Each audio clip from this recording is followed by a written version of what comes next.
तो आपने अपना वादा निभा ही दिया।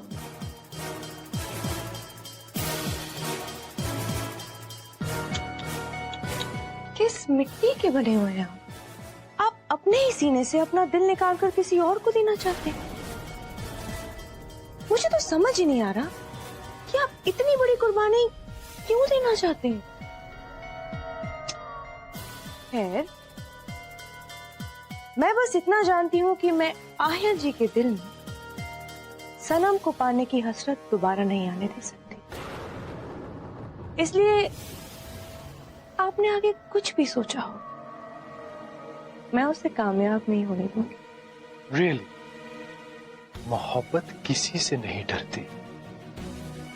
बेहतर यही होगा कि सनम और आहिल से आप दूर ही रहे, क्योंकि वो सिर्फ और सिर्फ एक दूसरे के लिए बने हैं।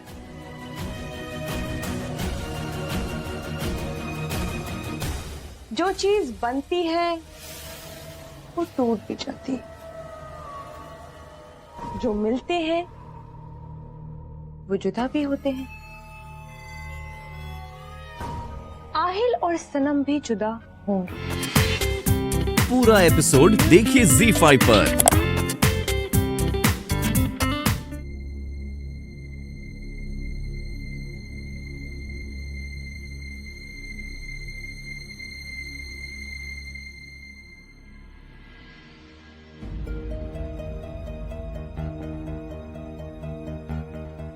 या अल्लाह, मैं अपनी सुहागरात की रात को सो कैसे गई। सैफ को कितना बुरा लगा होगा। Good morning princess.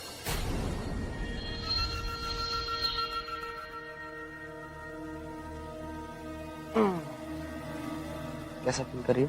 तुमने मुझे उठाया क्यों नहीं? कोशिश तो की थी, लेकिन तुम इतनी गहरी नींद में सो रही थी कि तुम्हें उठाने का दिल नहीं किया। नाजिया, तुम जानती हो, तुम सोती हुई बहुत खूबसूरत लगती हो। बस सारी रात तुम्हें देखता रहा और आंखों आंखों में सुबह हो गई। I am sorry Saif. सुहागरात हर मियाँ बीवी की जिंदगी की सबसे हसीन रात होती है, और इसे मैं तुम्हारे साथ मिलके और भी खास बनाना चाहती थी। नाजिया, तुमसे किसने कहा कि हमारी सुहागरात खास नहीं थी? तुम जानती हो, जब दो प्यार करने वाले साथ हो ना, तो हर लम्हा खास हो जाता है। तुम मेरी जिंदगी हो नाजिया, और तुम्हारे साथ बीता हुआ हर लम्हा खास होता है।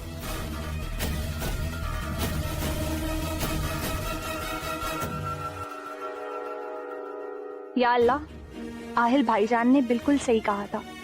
सच्ची मोहब्बत किस्मत वालों को ही मिलती है।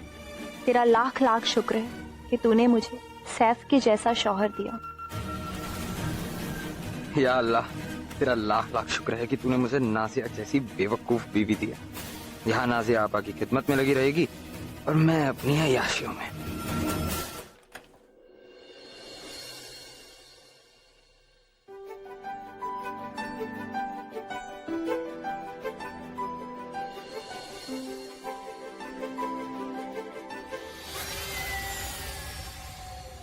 सैफ में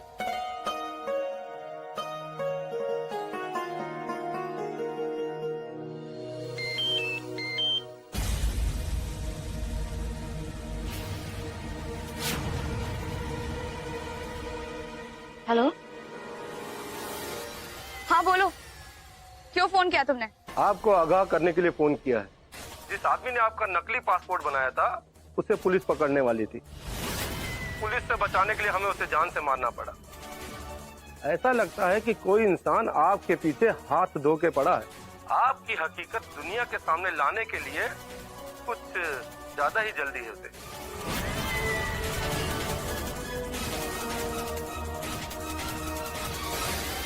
मेयर साहबा, आप थोड़ी परेशान लग रही है। सब कुछ ठीक है ना?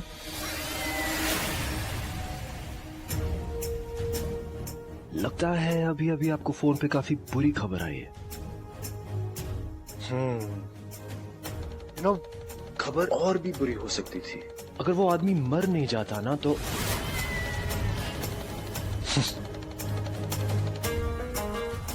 चलो, चंद सांसें आपको भी मिल गई। मेरे साहिबा, इस खेल को मैं खत्म करके रहूंगा।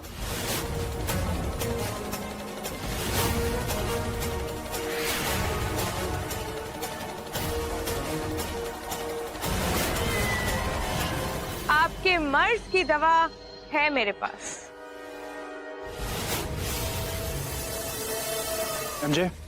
कोई और खबर?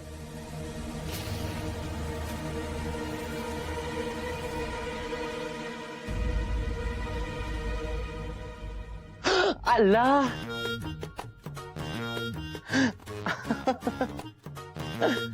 ये तो मोहब्बत की निशानी है। इसे धोना नहीं चाहिए। काश किसी के कपड़ों पर मेरे भी लिपस्टिक के निशान मिलते हैं। पता है, लिपस्टिक के शेड्स तो आराम से मिल जाते हैं, पर निशान देने के लिए जॉन इब्राहिम नहीं मिलता। प्लीज आप जाइए लतीफ। क्यों? मोहब्बत की और निशानियां देनी है क्या? मैंने कहा ना, आप जाइए। I'll call you back. जन्नत, क्या बात है? Any problem? नहीं नहीं, भला मुझे किसी की पर्सनल लाइफ से क्या प्रॉब्लम हो सकती है? हो हमसे सनम क्या पर्दा, ओ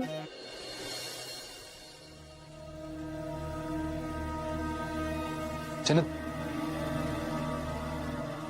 शाद, आप मुझसे नाराज हैं? of course not, जन्नत, क्यों सोच रही है आप ऐसा? शाद, I'm sorry।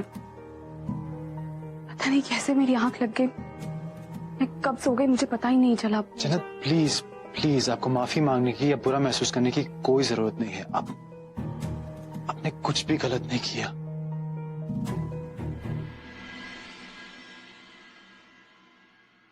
या अल्लाह, इतना मेहरबान तो किसी पे भी नहीं रहता। मैं कितनी खुशनसीब हूँ कि मुझे शाद जैसे शौहर मिले हैं। कुछ भी हो जाए, आज तक उन्होंने मुझसे कोई शिकायत नहीं की, और एक मैं हूँ जो बीवी होने का कोई फर्ज नहीं निभा पा रही हूँ।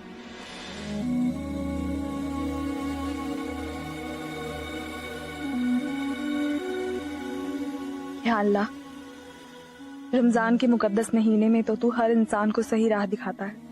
मुझे भी सही राह दिखा। मेरा दिल अभी भी उलझनों में घिरा हुआ है।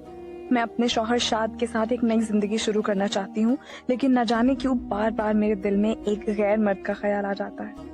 मेरे दिल और दिमाग को सही रास्ता दिखा, ताकि मैं एक अच्छी बीवी के सारे फर्ज पूरे कर सकूं और अपनी शादीशुदा जिंदगी में किसी को भी आने ना दूं।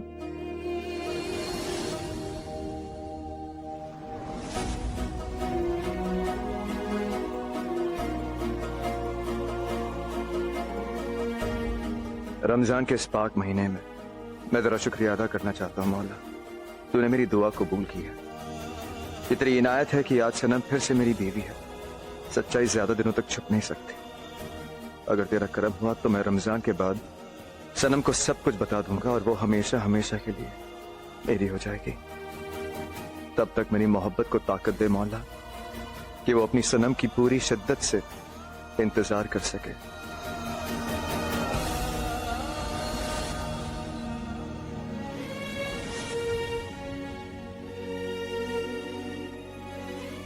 या अल्लाह, मेरे दिल की हालत तू अच्छी तरह से जानता है। मैंने तुझसे वो मांगने की गलती की थी जो मेरी कभी थी ही नहीं, और आज उसे उसकी मोहब्बत से मिलाकर मुझे सच में बहुत सुकून महसूस हो रहा है। बस एक बार सनम को आहिल की मोहब्बत याद आ जाए, फिर मेरी जिंदगी का एक ही मकसद होगा, शशि कपूर की बर्बादी। हिंदुस्तान और पाकिस्तान में दहशत फैलाने के उसके मंसूबों को मैं मिटा कर रहूंगा।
इन दोनों की मौत की तारीख एक ही है।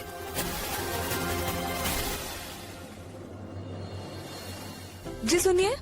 जी, वो दो कब्रें किसकी हैं? लगता है आप भोपाल में नई आई हैं। वो कब्रें नहीं, मोहब्बत की कहानी है जो भोपाल का बच्चा बच्चा जानता है। अहमद खान, राशिद अहमद खान। क्या आपको ये निकाह कबूल है? कबूल है। जोया फारूकी बिन दिलशाद अहमद खान, क्या आपको ये निकाह कबूल है? कबूल है। हाँ मिसेस खान, आप प्रेग्नेंट है।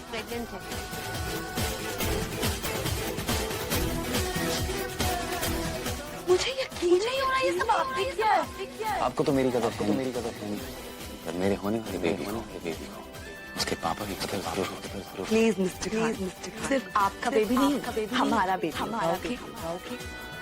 लोग साथ जीने मरने की बस कस्में खाते हैं, लेकिन ये एक दूसरे के लिए जिए और एक दूसरे पर जान न्यौछावर कर गए।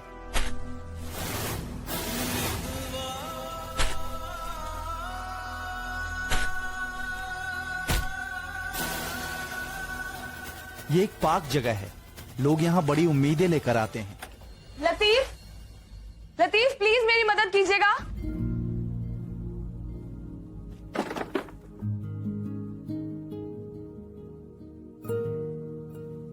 ये आज ईद की शॉपिंग में इतना वक्त लग गया ना मुझे, ये सब गिर रहा है मेरा सामान।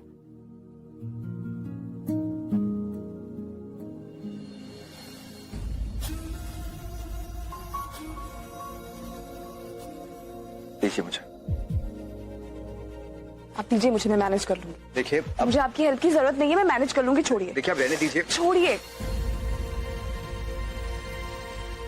सुनिए,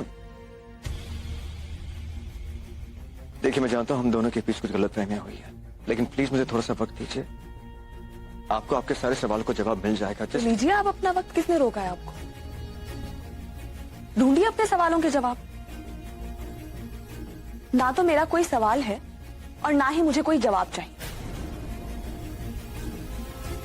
आपको आपके सवाल का जवाब मैं दे चुकी हूं और फिर से दे देती हूं।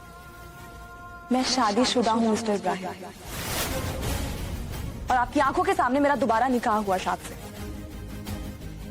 हमारे बीच किसी चीज की गुंजाइश नहीं,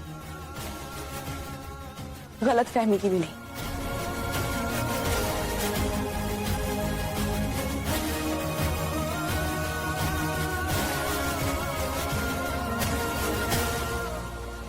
लोगों के बीच गलतफहमी हो सकती है,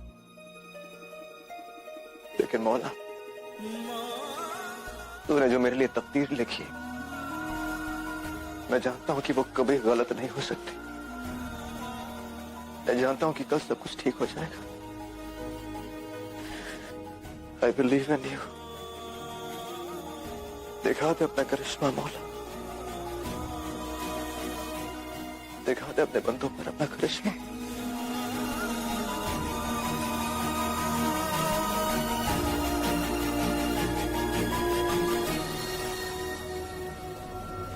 या अल्लाह, अब तो मेरी ये हालत हो चुकी है कि मैं कल के सूरज का इंतजार भी नहीं कर सकती। ना चाहते हुए भी बार बार मेरा दिल आहिल के नाम पर धड़कता है, और मैं इस गुनाह के एहसास की वजह से अपने और शाद के रिश्ते को खराब नहीं कर सकती। सलाम वालेकुम।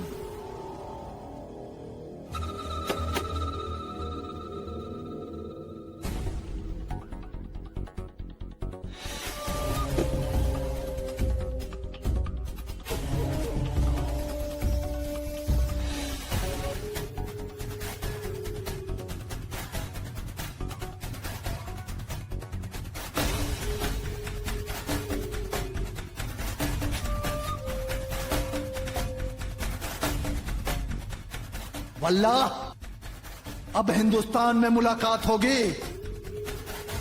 हिंदुस्तान, मुर्तजा अरजाई आ रहा है।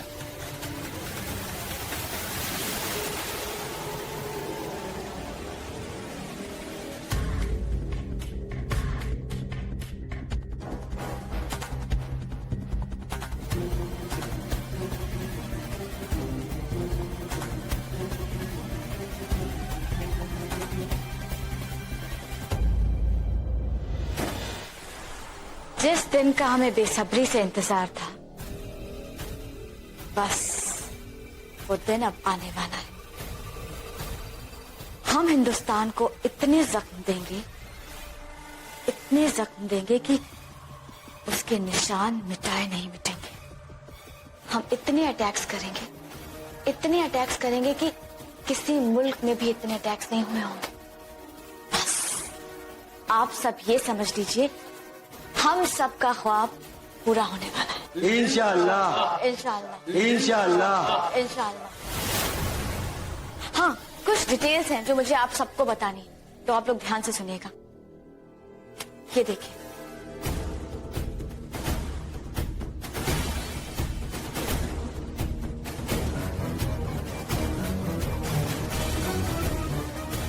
यहाँ का जो पॉइंट है,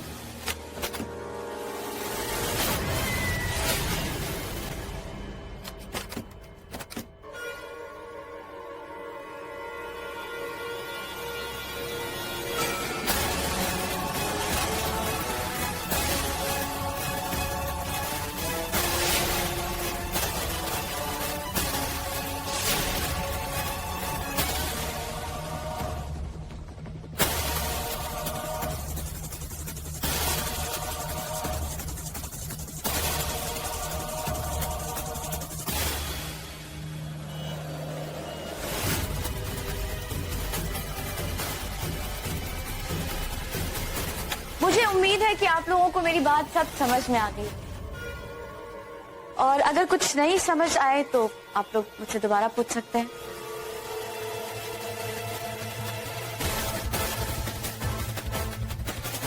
माफ कीजिए, मैं आप लोगों को डिस्टर्ब नहीं करना चाहती थी। अरे नाज़िया बेटा, तुम कब आई? आपा,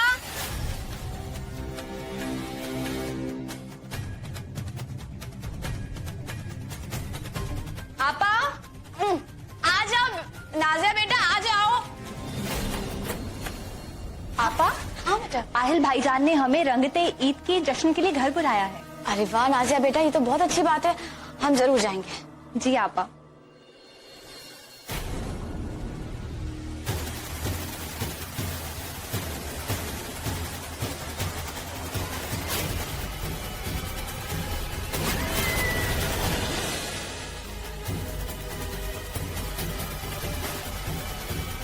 आपा, ये क्या है? ये मेरे कैसे लग गया? पता नहीं, ये मेरी वजह से।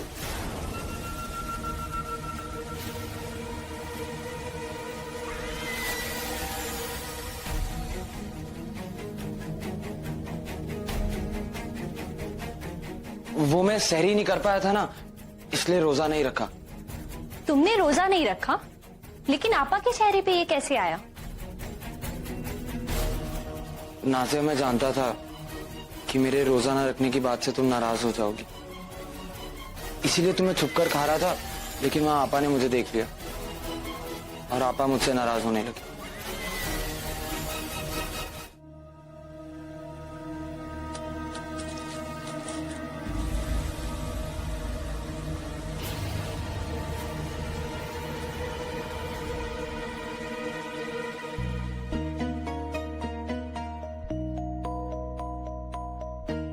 अल्लाह, बटन टूट गया क्या? देखिए, मैं इतने दिल से आपके लिए शेरवानी लेकर आई थी, पहली बार पहनी और बटन टूट गया। मैं कर देता हूँ। अरे आप क्यों लगाएंगे? मैं लगा दूंगी। जन्नत, मुझे आता है लगाना, मुझे प्लीज। मुझे पता है आपको लगाना आता है, क्योंकि मुझे पता है कि मेरे शौहर मेजर हैं और आर्मी वालों को हर चीज की ट्रेनिंग दी जाती है, उन्हें हर काम सिखाया जाता है। लेकिन मेजर साहब, आप भूल गए, अभी आप घर पे हैं और घर पे आपकी बीवी है। बीवी के कुछ फर्ज हैं, समझे आप? मैं लगा लेता हूँ। लाइए।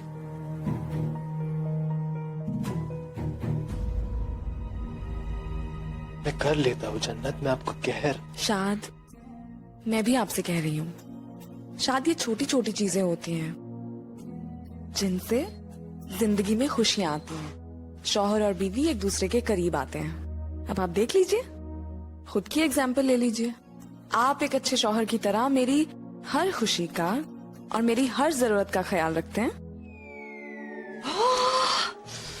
माशाल्लाह माशाल्लाह, क्या बात है, आज बड़े दिनों बाद किचन से इतनी अच्छी वो आ रही है।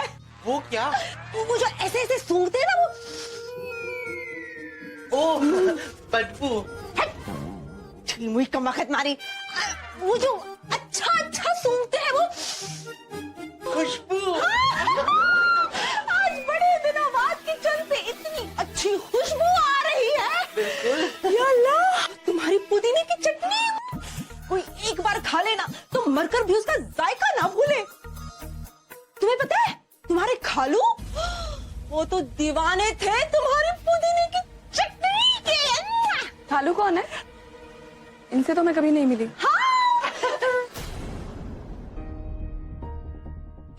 अगर अगर तुम्हारे खालू होते, तुम्हारी पुदीने की चटनी खा के दीवाने हो जाते। वैसे क्या आप मुझे बता सकते हैं कि आहिल जी को खाने में क्या पसंद है? मेरे आहिल बाबा तो लाड साहब है, तो उनकी पसंद भी लाजवाब ही होगी। जैसे पाइनएप्पल रायता, शामी कबाब, चना चाट, एप्पल पाई। या अल्लाह, अब तो मुझसे भूख बिल्कुल भी बर्दाश्त नहीं हो रही है। ए छुई मुई, टाइम क्या हुआ है? वही जो इस वक्त कल हुआ था। हुई कम वक्त मारी, बताना अखड़ू कहीं की। 7:30 बज रहे हैं। 7:30 बज गए, यानी रोजा खोलने का वक्त हो गया। अब तो मैं 1 मिनट भी नहीं बर्दाश्त कर पाऊंगी, खा जाऊंगी सब कुछ। अब 1 मिनट नहीं, सिर्फ 10 सेकंड रुकना होगा। अब इन गंदे हाथों से इफ्तार करेगी क्या? जल्दी चलिए और लाइफबॉय सुपरफास्ट हैंड वॉश से अपने हाथ धो लीजिए। चलो चलो।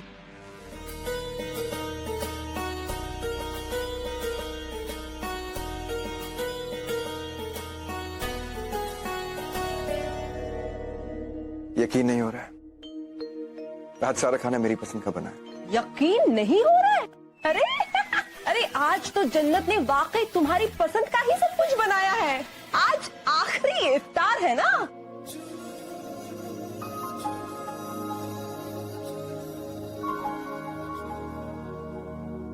चलिए, रोजा खोलने का वक्त हो गया है।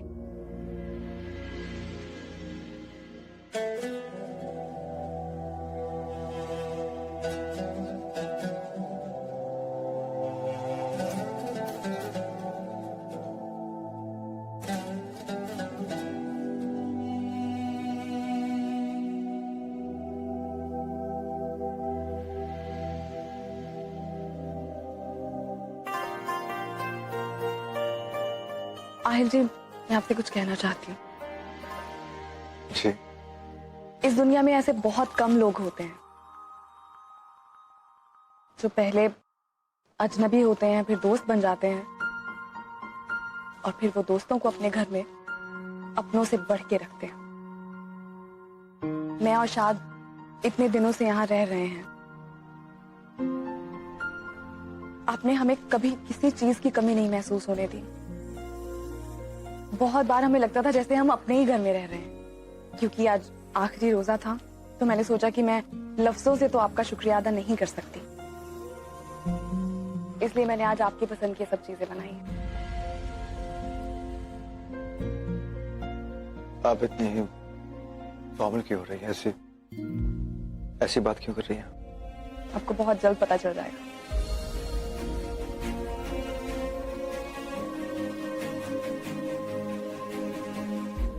शाद जी। आज आखिरी रोजा है, इसलिए मैं आपको एक तोहफा देना चाहती हूँ।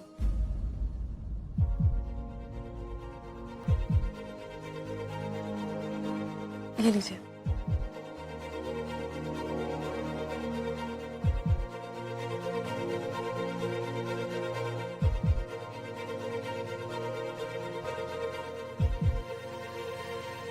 क्या है? खोल के देखिए।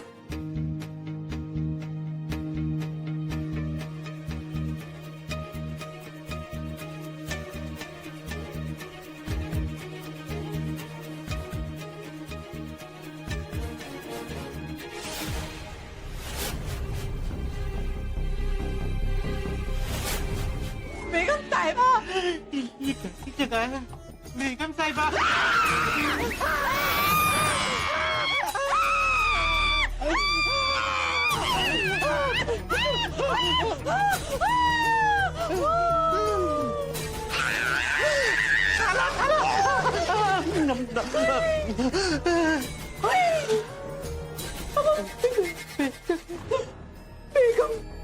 बेगम साहिबा, बेगम साहिबा, सनम, जन्नत नहीं, सनम, सनम वो जा रही है।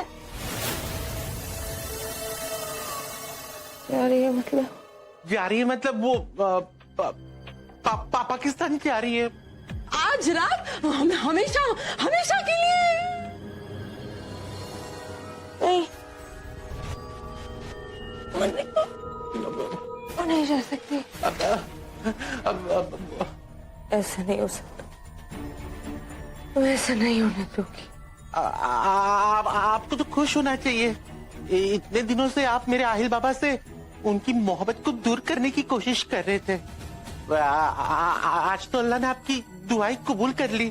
शैतान अल्लाह से दुआ नहीं मांगा करती। मैं रमजान के महीने में इतनी मुश्किल से ये सब करने की कोशिश कर रही हूँ और सनम मेरी मेहनत बर्बाद करना चाहती। वो हमेशा मुझसे जीत नहीं सकती, मैं उसे नहीं जीतने दूंगी। वो मेरा कुछ नहीं बिगाड़ सकती। मेरी मेहनत को बचाने के लिए मुझे उसे रोकना। जन्नत प्लीज अब मेरी बातें समझने की कोशिश कीजिए। ऐसे सडनली जाना अच्छा नहीं लगता। रियली सडनली जाना अच्छा नहीं लगता, लेकिन किसी अजनबी के घर इतने दिनों तक रहना आपको अच्छा लगता है? कम ऑन जन्नत, आहिल जी अजनबी थोड़ी है, दोस्त बन चुके हमारे। अब एक बार सोचो। आप मुझसे हमेशा पूछते थे कि क्या मुझे यहाँ कोई परेशानी है, क्योंकि मैं यहाँ कंफर्टेबल नहीं थी। और आई एम सॉरी, मुझे आपसे पहले कह देना चाहिए था, लेकिन मैं नहीं कह पाई शायद। हाँ, मैं यहाँ अनकंफर्टेबल हूँ और उसकी वजह है आहिल। इंसान को हमेशा अपने दिल की बात सुननी चाहिए शाद, और मेरा दिल ये कहता है कि जब तक आहिल जी हमारे आसपास हैं, हम दोनों आपस में कभी खुश नहीं रह सकते। और मैं अब किसी स्ट्रेस में, किसी परेशानी में नहीं रहना चाहती। शायद मैंने डिसाइड कर लिया है कि मैं घर वापस जा रही हूँ। जन्नत आहिल इतना बुरा इंसान नहीं है। आप प्लीज एक अच्छे और बुरे की तो बात ही नहीं कर रही हूँ मैं शाद। यहाँ ये बात हो रही है कि वो जैसे भी हैं, मैं उनकी वजह से कंफर्टेबल नहीं हूँ। शायद मैं आपको इससे ज्यादा और सिंपल तरीके से नहीं बता सकती। ओके, मैं समझता हूँ आपकी बात को। एक और दिन रुक जाते हैं। जन्नत, ईद का मौका है, ऐसे सडनली जाना अच्छा नहीं लगता। ईद के बाद चले जाते हैं। इतने दिन यहाँ रुक के आपका दिल नहीं भरा क्या? इतना क्या दुनिया बदल जाएगी? क्या आपको लगता है कि आहिल के लिए जो मेरी सोच है वो बदल जाएगी? ऐसा नहीं होगा। और आप इतना फेवर क्यों कर रहे हैं? पूरा एपिसोड देखिए ZEE5 पर।